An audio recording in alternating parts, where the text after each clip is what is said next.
যোহন রচিত মঙ্গল সমাচারের 1 অধ্যায় 1 থেকে 18 পদ।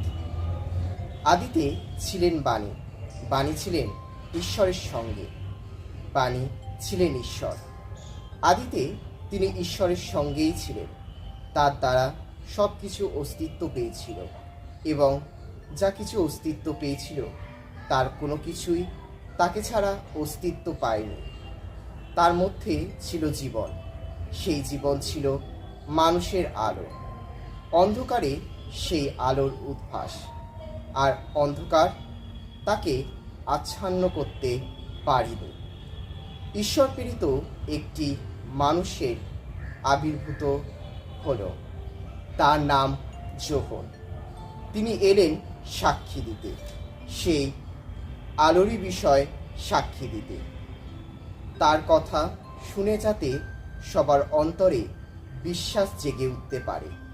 তিনি নিজে সেই আলো ছিলেন না, কিন্তু সেই আলোর বিষয়ে সাক্ষী দিতেই এসেছিলেন। যিনি সেই সত্যকার আলো, যে আলো প্রতিটি মানুষের অন্তর উদ্ভাসিত করে, তিনি তখন জগতে প্রবেশ করছিলেন। জগতের মধ্যেই ছিলেন তিনি। আর যদিও জগৎ তার দ্বারা অস্তিত্ব পেয়েছিল, তবুও জগৎ তাকে চিনল না।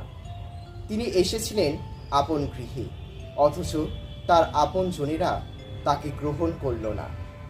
কিন্তু যারা তাকে গ্রহণ করল, তার প্রতি যারা বিশ্বাসী হয়ে উঠল, তাদের সবাইকে তিনি দিলেন ঈশ্বর সন্তান হওয়ার অধিকার।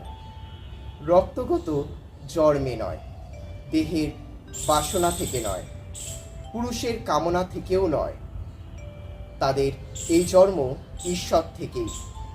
বাণী একদিন হলে রক্ত মাংসের মানুষ, বাস করতে লাগলেন আমাদেরই মাঝখানে, আর আমরা তার মহিমা প্রত্যক্ষ করলাম।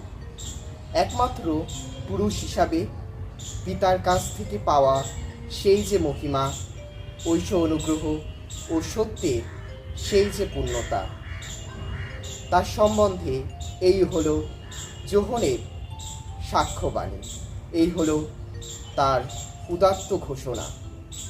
এরই বিষয়ে বলেছিলাম, যিনি আমার পরে আসছেন তিনি আমার অগ্রগণ্য, কারণ তিনি আমার আগেও ছিলেন। সত্যিই তো, আমরা সকলে তার সেই পূর্ণতা থেকে লাভবানই হয়েছি, লাভ করেছি অনুগ্রহ আর অনুগ্রহ। মসির মাধ্যমে তো দেওয়া হয়েছিল বিধান, কিন্তু সেই অনুগ্রহ, সেই সত্য নেমে এসেছে যীশু খ্রিস্টেরই মাধ্যমে। ঈশ্বরকে কেউ কখনো দেখেনি। পিতার হৃদয়ের কাছে যার আপন স্থান, নিজে ঈশ্বর যিনি, সেই একমাত্র পুত্রই তাকে প্রকাশ করেছেন। প্রভুর বাণী।